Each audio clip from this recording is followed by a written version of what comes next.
They need to do more. We need to fix the supply chains. Technology is definitely going to be a driver in 2022. I think that clients are asking for more and more data. There we go.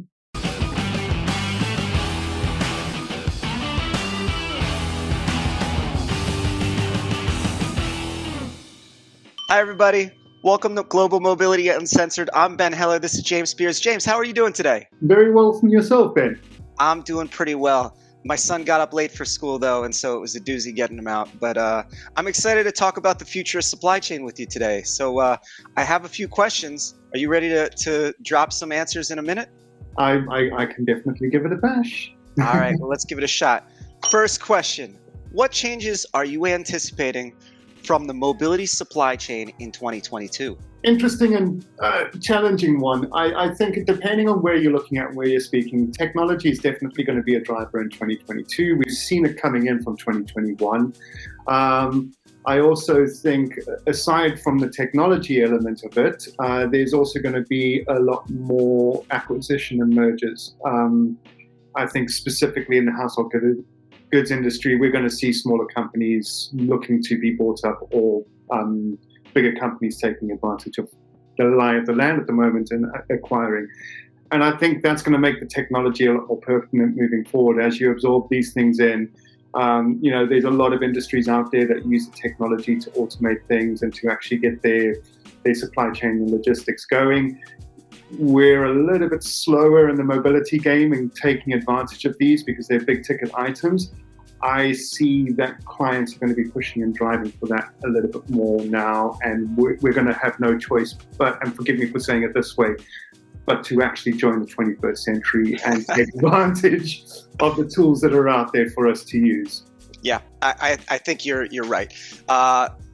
Late 2020, early 21, and through the end of the year, supply chains got a lot of attention. It finally impacted people in that they weren't able to get their stuff, and they started freaking out, and they're like, we need to fix the supply chain. So, what I'm seeing in tech, like the supply chain solutions are getting more money than ever before. It's not easier to get money, but those that are getting money are getting a lot of it. And I think that those that are bigger probably win. Because they can invest more in their supply chain. Amazon created a material differentiation to enable people to have a higher service level. I think that that'll happen in every industry that we play in, like temporary housing, being able to see all the inventory available to you instantaneously and making a better decision, having all those integrations and people work together. That's a service, like that is improving service, and investments in supply chain there will I think drive benefits for everybody. Same sort of thing with household goods availability, but like I think that clients are asking for more and more data. They want to understand what's going on, where is it, how much am I spending, like what are all the additional costs, how can I communicate this to my stakeholders internally. And so the supply chain has new challenges from their stakeholders, and supply chain is playing an over-indexed role in solving those needs. And I would probably turn this around and say, how do suppliers demonstrate value to their clients differently in 2022? And I'll throw that over to you. Yeah, I think that it's a good question. I think suppliers are doing a lot of the right things already, but they need to do more. There needs to be more transparency, more data, more communication.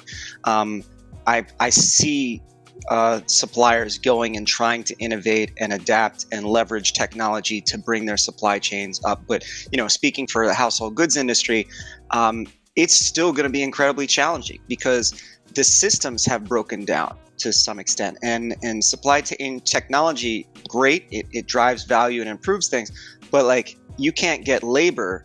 It doesn't help it like all that much. Like you've got problems there. So like I think that a lot of new requirements that are going to be coming from the more data-driven mobility stakeholders, I see all this information everywhere else in my life. Why don't I see it in temp housing? Why don't I see it in household goods? Why don't I see it in destination services? Like I can't believe we're in 2022 and I don't know where my stuff is, or that this room is available or not. And they're demanding more, and they're looking to adapt and find partners who can help them with those kind of things.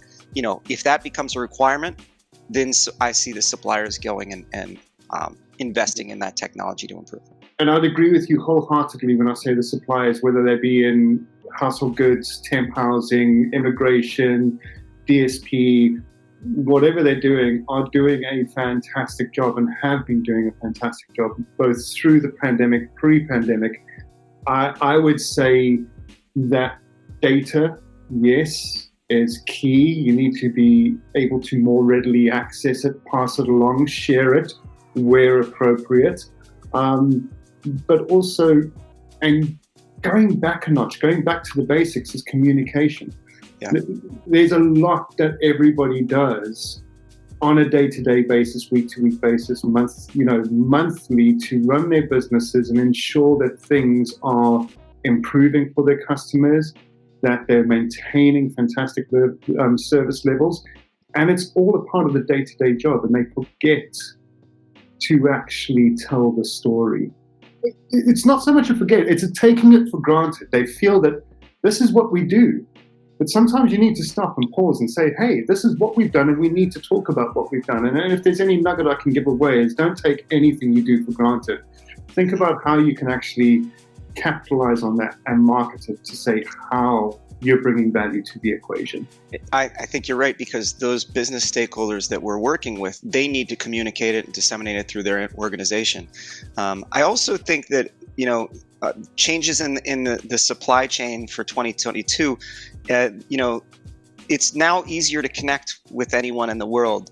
And I think in the immigration place, this is really interesting. The dispersion from you have to go and work with a big company that deals with everyone in, if I need to get immigration into Dubai, I don't have to go and find someone in Dubai. Well, now it's really easy to find the right immigration partner to serve that. So I think business models are changing from the innovations in supply chain tech. And I personally think it's all really exciting.